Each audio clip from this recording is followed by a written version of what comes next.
પાલનપુરથી હાલ મહત્વના સમાચાર સામે આવ્યા છે, જ્યાંથી બાળકનો મૃતદેહ મળી આવ્યો છે અને મૃતદેહ મળી આવતા ચકચાર મચી જવા પામી છે।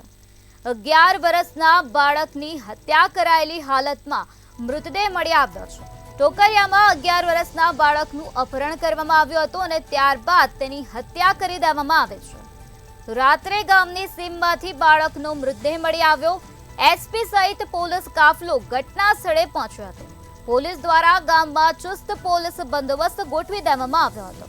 તો મોહમ્મદ શેરસિયા નામના 11 વર્ષના માસૂમ બાળકની હત્યા કરી દેવામાં આવી છે। હત્યાને પગલે ગ્રામજનોમાં ભારે રોષ વ્યાપેલો જોવા મળી રહ્યો છે। ગળાના ભાગે તીક્ષ્ણ હથિયારના ઘા કરી અને હત્યા કરવામાં આવી છે।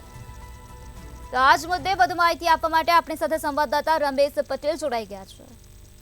જી રમેશ, પાલનપુરમાં અપહરણ કરવામાં આવ્યું હતું બાળકનું અને ત્યારબાદ તેની હત્યા કરવામાં આવી હતી। શું છે આ સમગ્ર મામલો?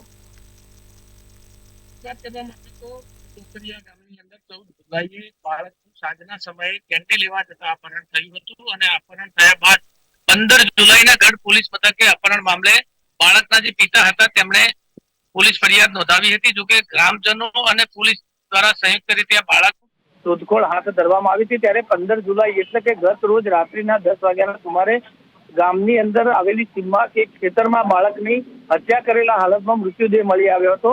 જેના પગલે બનાસકાંઠા જિલ્લા પોલીસ વડા સહિતની પોલીસનો જે કાફલો હતો તે ઘટના સ્થળે પહોંચ્યો હતો અને ઘટના સ્થળે પહોંચ્યા બાદ પોલીસ દ્વારા તપાસ હાથ ધરવામાં આવી હતી। જોકે સમગ્ર મામલામાં 11 વર્ષના જે મોહમ્મદ શેરસિયા નામનો બાળક છે તેની અપહરણ કરવામાં આવ્યું હતું અને અપહરણ કર્યા બાદ હત્યા કરવામાં આવતા સમગ્ર ગામજનોમાં ભારે રોષ જોવા મળ્યો હતો।